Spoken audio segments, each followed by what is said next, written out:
Banyak orang yang pengusaha tuh yang kepinginnya langsung bikin tiangnya, bikin gentengnya tinggi, bangunannya dimegahin, kasih hiasan-hiasan gitu kan. Tapi pondasinya nih rapuh nih, ya kan? Lupa gitu ya, lupa. Iya, akhirnya ketika bangunan itu sudah tinggi, kena angin, roboh lah dia kan.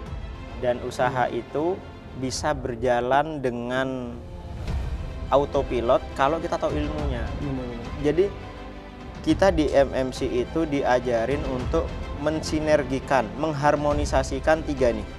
Kita diminta untuk bisnisnya maju, jadi admire Muslim company, menjadi kelas dunia.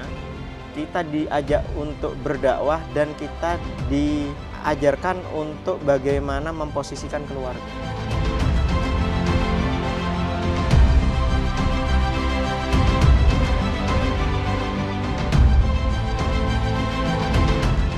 Bismillahirrahmanirrahim. Assalamualaikum warahmatullahi wabarakatuh. Bertemu lagi bersama podcast MMC, MTR Miliarder Club. Utang lunas, bisnis berkelas, jaringan meluas. Baik, alhamdulillah kali ini kami kedatangan tamu yang luar biasa, istimewa, yaitu berasal dari Probolinggo. Ya. Beliau adalah seorang pengusaha di bidang properti. Alhamdulillah kali ini sudah bersama beliau. Baik, bismillahirrahmanirrahim. Assalamualaikum. Waalaikumsalam warahmatullahi wabarakatuh. Gimana kabarnya? Luar biasa, sangat semangat. Alhamdulillah, wasyukurillah. Tercerahkan dengan MMC. Wah, luar biasa. Baik, ya Mas Abrol, gimana perjalanannya bersama MTR? Dari kapan sih bertemu dengan MTR ini? Ya, oke. Assalamualaikum warahmatullahi wabarakatuh. Alhamdulillah, wassalatu wassalam ala sayyidina rasulillah wa ala alihi wa ashabihi wa mawalah. Jadi saya sebelumnya senang sekali bisa jumpa Kang Asep lagi sama teman-teman MMC semuanya. Semoga pertemuan kita ini Allah catat sebagai pahala untuk kita semua. Amin, Allahumma amin. Saya ketemu MMC itu menyesalnya kenapa kok telat gitu.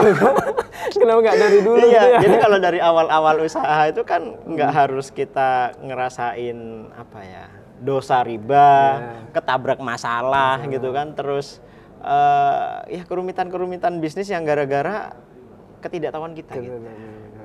Jadi saya alhamdulillah jumpa MMC itu event pertama saya itu PBTR, Kang. PBTR, iya. Agak beda sama teman-teman. Biasanya kan teman-teman kan SMATR dulu. Saya PBTR dulu. Itu di Januari akhir lah. Tahun ini. Oh iya, 2021 ini iya, ya. Iya benar. 2021, Kang. Iya.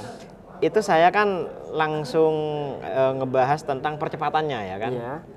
Nah, terus disaranin tuh sama coach, kalau bisa sih dari pondasi dulu gitu. Buat teman-teman yang belum kenal sama SMHTR, rugi banget. Jadi ini nih pondasi gitu.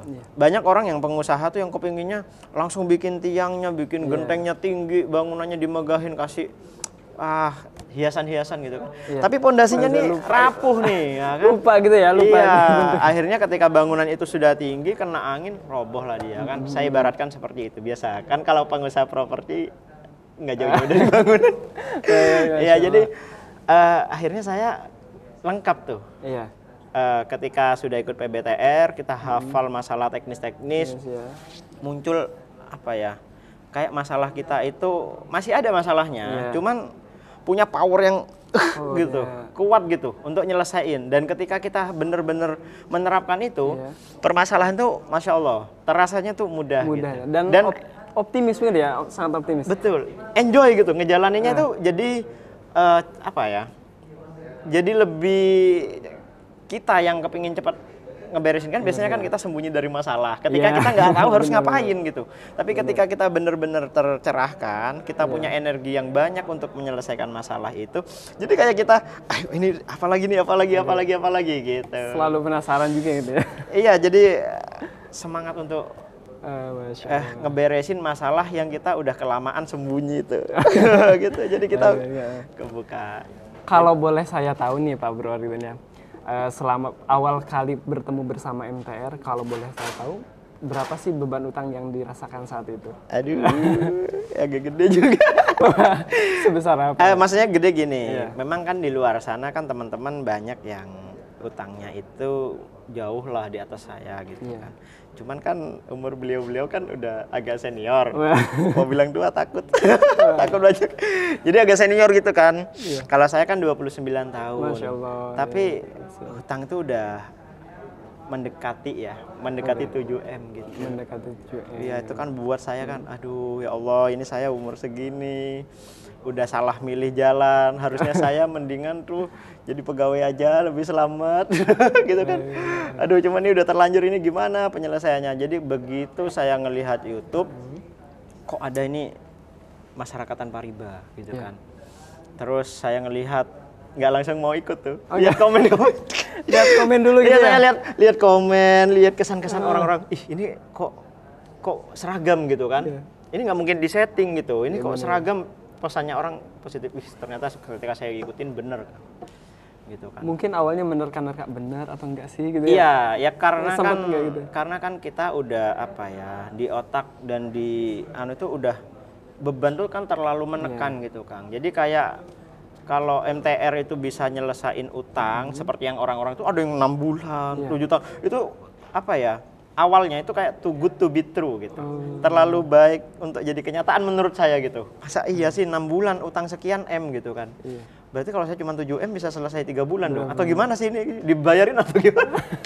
Saya sempat gitu. Gitu. Jadi ya alhamdulillah seiring kesininya terus saya ini baik karena kan saya kan ngerasain banyak banget impact yang saya dapat, banyak banget hasil yang saya dapat. Saya ikut program selanjutnya. Oh, Masya Allah. Sudah berapa kali ikut program di MMC ini, Pak? Saya tuh udah pernah ikut PBTR, Iya. SMATR, Iya, TTFM. Masya Allah. TTFM ini buat teman-teman yang belum tahu ya, The Total Financial Makeover. Nah, jadi di situ tuh keuangan kita benar-benar diajarin bagaimana pengeluarannya minim tapi hasilnya melimpah. Enak nggak tuh? Wah, enak banget. Bahkan bisa pengeluarannya itu sekecil mungkin ya. Betul. Nah. Jadi saya buka nih rahasianya buat teman-teman. Jadi TTFM itu keren banget. TTFM itu apa ya? Kayak kita dibukain rahasia di mana sih sebenarnya uang itu kita bisa dapetin gitu. Iya, benar-benar. Dan bukan dari bisnis orang lain, dari bisnis kita sendiri. sendiri, benar-benar. Jadi kita tuh kayak nggak sadar di depan kita itu udah ada peluang uang. Iya. Cuman karena ketidaktahuan kita nggak ambil itu. Iya, benar-benar. Mungkin karena waktu sebelumnya sibuk karena masalah utang juga kan. Bisa mungkin. Jadi nggak fokus ya. Iya. Harus dari mana sih? Iya, mungkin Allah tunggu tobat dulu dah biar habis tobat baru dibukain gitu. Masya Allah.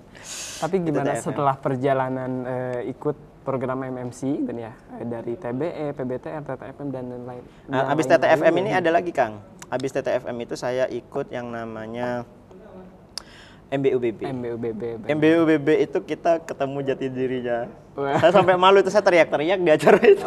Karena mengeksplor diri. Iya, benar-benar. Itu benar-benar menggugah. Jadi kita Masya Allah. nggak ngerasa inferior, nggak ngerasa kecil.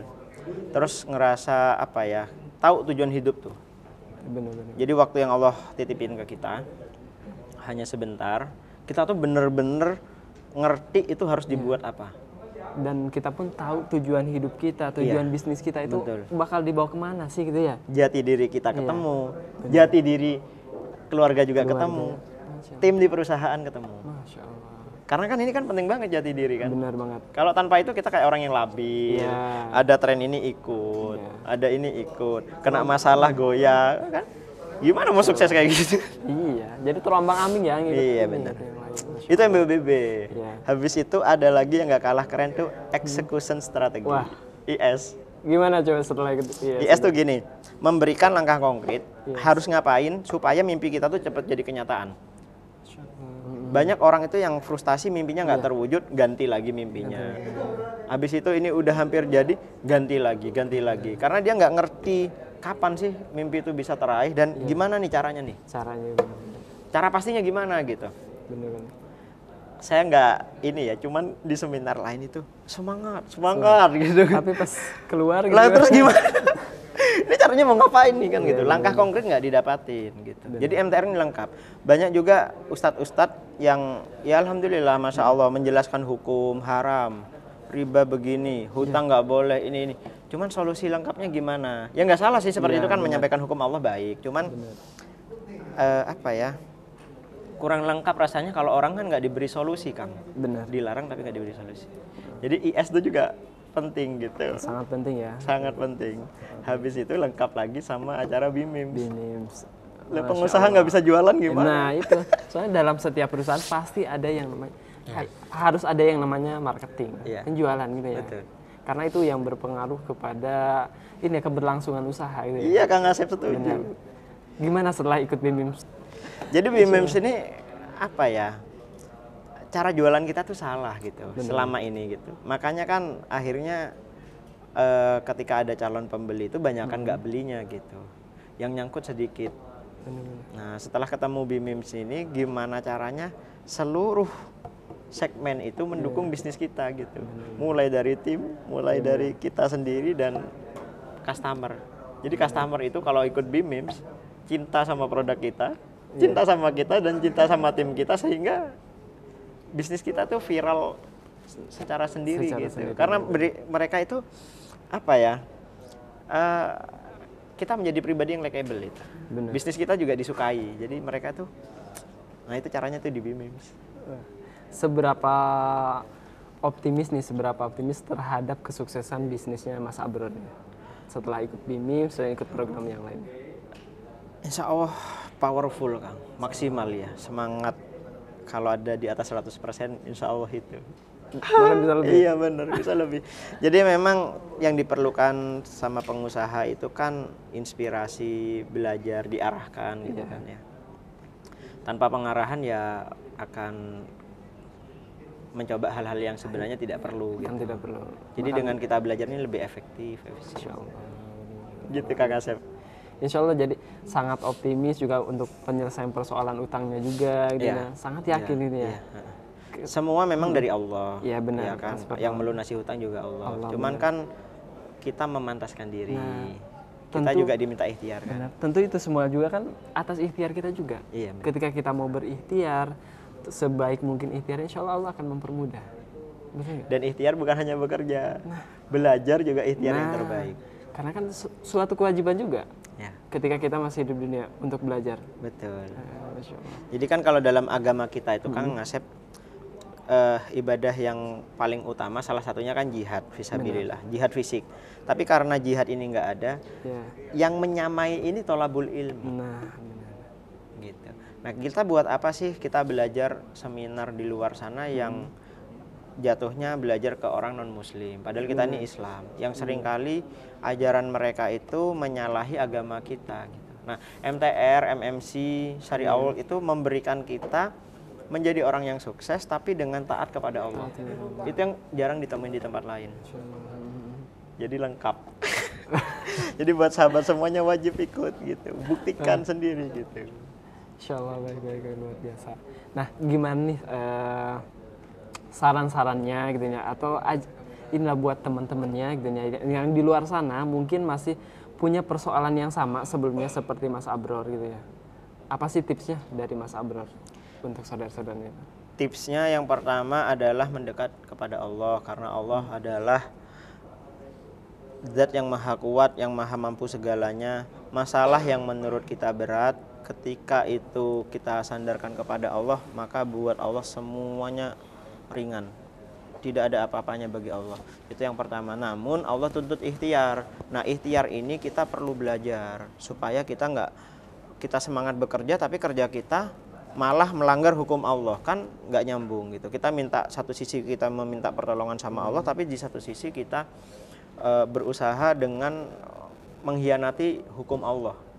Nah, jadi kita harus sinkron antara yang kita inginkan dengan yang kita lakukan. Jadi penting banget buat teman-teman, nggak ada solusi lain kecuali kita belajar dan menerapkan ilmu yang udah kita ajarkan. Kalau bisa kita di MMC ini luar biasanya apa? Semua ilmu tuh di-share. Kita diperbolehkan untuk mengajarkan apa yang kita belajar di sini ke keluarga, ke tim. Nggak ada hak cipta di sini. Itu luar biasa. Di rule-nya begitu. Jadi semangat dakwah itu menggelora. Insya Allah dengan dakwah itu Allah akan tolong kita dan masalah-masalah kita. Masya Allah. Insya Allah ya. Jadi bahkan kita semakin tenang, nggak ada beban juga ya. Setelah belajar, setelah ini ya.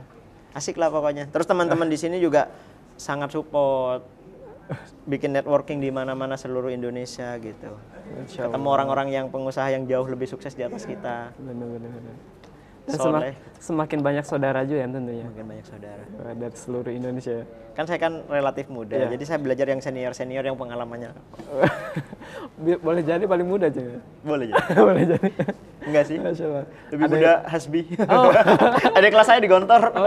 Nah, kalau ini ya Mas Abrol, tadi kan bilang bahwa utangnya sekitar 7 meter ya. Iya. 7 meter.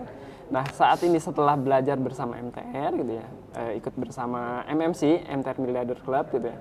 Saat ini tinggal berapa posisi utangnya? Memang utang saya masih belum lunas, Kang Asep. Cuman sudah menurun. Sudah menurun. Dan nggak nambah lagi. Kalau dulu kan tabiatnya suka nambah kan. Nah, itu kan repot kan. Alhamdulillah saya sudah menyelesaikan insya Allah 3M. Alhamdulillah. 3 meter maaf. Jadi masih 4 lagi. Cuman yang saya syukurin yang lebih utama itu ada perbaikan dalam diri saya, dalam keluarga saya. Jadi lebih lebih mengetahui makna hidup. Lebih mau berdakwah gitu. Terus punya komunitas yang menyenangkan gitu. Iya, jadi yang awalnya hari-hari itu kusut, suka marah-marah nggak jelas gitu kan. Kayak orang bad mood lah seharian gitu kan. Apalagi sama tim juga galak gitu kan. Sekarang ya Gimana sama tim sekarang? sama tim tuh kayak apa ya? Setiap hari itu kita belajar bareng. Masya Allah. Jadi tambah soleh insya Allah gitu. Masya Allah. Karena ya tujuan bekerja bukan hanya untuk mencari uang saja ya tentunya ketika bekerja juga. Ya bagaimana itu bisa bermanfaat bahkan bisa membawa kita ke surganya Allah, benar ya? Iya, kalau kita itu memang tujuan benar dan cara benar, insya Allah uang tuh nomor sekian lah. Masya Allah. Ada keberkahan yang lebih terasa. Bahkan ngikutin ya. Ngikutin. Masalah utang. Jadi kalau kajian di tim saya itu anaknya juga ada program, istrinya juga program. Jadi ngajinya bersama bukan hanya ngaji karyawan. bersama ya. Jadi bagaimana keluarga tim kita juga bisa belajar ya, bisa mengupgrade dirinya gitu ya. Itu kan nggak bisa dinilai sama uang kalau kayak gitu. Benar sekali. Bahkan insya Allah sangat solid lah jadi timnya. Iya. Masya Allah. Kan kalau tim kita soleh semua nggak kepikiran untuk korupsi. Bener. Apalagi mereka, setelah ngaji ya mereka tahu lah adab-adabnya gitu ya. Dari segi bisnis gitu ya, sekarang seperti apa sih kondisinya Mas Abdul dari sebelum bertemu MTR dan setelah ketemu dengan MMC ini? Saya menemukan sistem bisnis. Jadi saya sebutnya customized house. Gini Kang, biasanya kan kalau orang beli perumahan itu banyak yang suka direnovasi, gara-gara nggak cocok ya kan. Kalau dia beli tanah kafling aja, beli tanahnya aja nih, lingkungannya nggak mendukung. Dia kepingin lingkungan yang seperti di perumahan gitu kan. Nah kami bikinkan sistem, orang itu bisa lingkungannya perumahan premium, perumahan elit, tapi orang bebas menentukan rumah impiannya. Jadi karena dia yang lebih tahu kan. Kang Asep mau beli rumah, Kang Asep yang mengerti tipe seperti apa, bentuknya seperti apa, bahannya, kualitas dan seterusnya. Bahkan tentang keuangannya juga. Jadi mengertilah terhadap keinginannya. Betul. Customer kita ya. Betul. Dan ketika dipasarkan viral. Sama gitu ya. Iya. Ada perbedaan nggak sebelumnya? Kalau yang sebelumnya kan kita, gitu, iya kan sebelumnya kan kita nggak ngerti ilmu bisnis, nggak ngerti konsep, ya jual murah. Kalau ada pesaing yang lebih murah, kita lebih murah lagi. Jatuhnya ke perang harga gitu. Banting-bantingan. Banting-bantingan. Tapi setelah belajar, bahkan kita jual lebih mahal. Wah. Tapi orang suka. Nah. Itu belajarannya ada tuh di BIMIMS. Iya, apalagi kalau sudah ketemu ITM-nya kan ya. Ke siapapun itu menjualnya enak ya, sekali nembak langsung deh. Iya, jadi kita pemasaran juga tepat sasaran. Tepat sasaran. Iya, karena kan kalau menjual sesuai ITM-nya kita enak, nggak perlu ini. Kalau menjual tidak sesuai dengan ITM-nya kan yang pusing perusahaan juga. Ya, jadi teman-teman yang belum tahu ITM, ideal target market. Nanti ada pelajarannya di BIMIM. Siap. Insya Allah nanti kalau misalnya ada BIMIMS lagi bisa diikuti oleh saudara-saudara. Iya. Baik, kurang lebih sih cukup sekian ya Mas Abrol. Baik, Terima terima kasih atas kedatangannya. Mudah-mudahan bisnisnya semakin luas ya, semakin berkembang dan bisa bermanfaat juga, bisa membawa kita ke surganya Allah. Amin. Mudah-mudahan gitu. Pesan-pesannya untuk saudara-saudara di luar sana yang belum kenal MMC atau yang saat ini sedang terkendala persoalan lah, gitu. Iya, saya besar harapan saya kepada seluruh kaum muslimin, terutama yang bergerak di bidang usaha. Usaha itu akan tertata ketika kita tahu ilmunya. Dan usaha itu bisa berjalan dengan autopilot kalau kita tahu ilmunya. Benar-benar. Jadi kita di MMC itu diajarin untuk mensinergikan, mengharmonisasikan tiga nih. Kita diminta untuk bisnisnya maju, jadi admire Muslim company, menjadi kelas dunia. Kita diajak untuk berdakwah dan kita diajarkan untuk bagaimana memposisikan keluarga. Jadi Anda bukan pembisnis yang sukses kalau nggak punya waktu banyak untuk keluarga gitu kan. Padahal kan kita kan kalau pembisnis harusnya kita membayar orang agar dia bekerja. Kita punya waktu untuk ngurusin keluarga dan dakwah. Jadi semuanya saling ini ya. Iya. Benar. Jadi kalau seumpamanya orang yang dakwahnya aja kencang tapi bisnisnya nggak keurus, ya kurang sempurna. Dakwah sama bisnisnya berjalan tapi keluarga nggak keurus juga malah fatal ya kan? Fatal banget ya, benar. Iya gitu. Jadi ini harus berjalan tiga-tiganya. Nah itu kita dapatkan semuanya di MMC. Kepingin keluarga yang soleh-solehah, dekat sama Allah, menjadi keluarga yang bertakwa, ada pelajarannya kita di MMC. Masya Allah. Bisnis lancar, barokah sesuai syariah, menebar kemanfaatan ada. Berdakwah untuk mengajak orang menjadi kebaikan, karena berdakwah penting. Kan kalau kita menolong agama Allah, Allah menolong Allah kita. akan menolong kita juga. Itu ya. juga ada di sini. Gitu kan. Nah, jadi dalam podcast ini saya berharap juga Kang Asep dan saya sedang berdakwah nih. Amin, mudah-mudahan. Semoga Allah tolong kita semua. Amin, mudah-mudahan. Mungkin Karena itu sih pesan. Iya, karena dakwah itu kan merupakan suatu perbuatan yang paling Allah cintai. Allah. Nah, artinya kan ketika kita sudah menjadi orang yang paling Allah cintai, Allah apapun yang kita inginkan, insya Allah Allah akan berikan. Betul ya, Mas Abraham? Baik. Terima kasih. Dan dakwah tidak harus menunggu sempurna. Benar. Justru kita sempurna dengan dakwah. Sempurna, Masya Allah, luar biasa. Wah, ini kisah yang sangat inspiratif dari Mas Abror, gitu ya. Mudah-mudahan bisa menginspirasi saudara-saudara di luar sana, gitu ya. Dan sebenarnya saya terima kasih juga Mas Abror atas kedatangannya di podcast kami, gitu ya. Mudah-mudahan ini sangat bermanfaat di luar sana untuk orang-orang di luar sana, gitu ya. Sehingga orang-orang berbondong-bondong untuk segera keluar dari persoalannya. Utamanya mereka hijrah dari jerat utang dan riba ya, Amin. Mas Abror. Gitu. Baik, sebelum kita tutup, Mas Abror, kita lafalkan hamdalah. Alhamdulillahirrahmanirrahim. Istighfar 3 kali. Astagfirullahaladzim. Astagfirullah. Dan doa kifaratul majlis. Subhanaka Allahumma wa bihamdika asyhadu an la ilaha illa anta astaghfiruka wa atubu ilaik. Baik, pemirsa, assalamualaikum warahmatullahi wabarakatuh.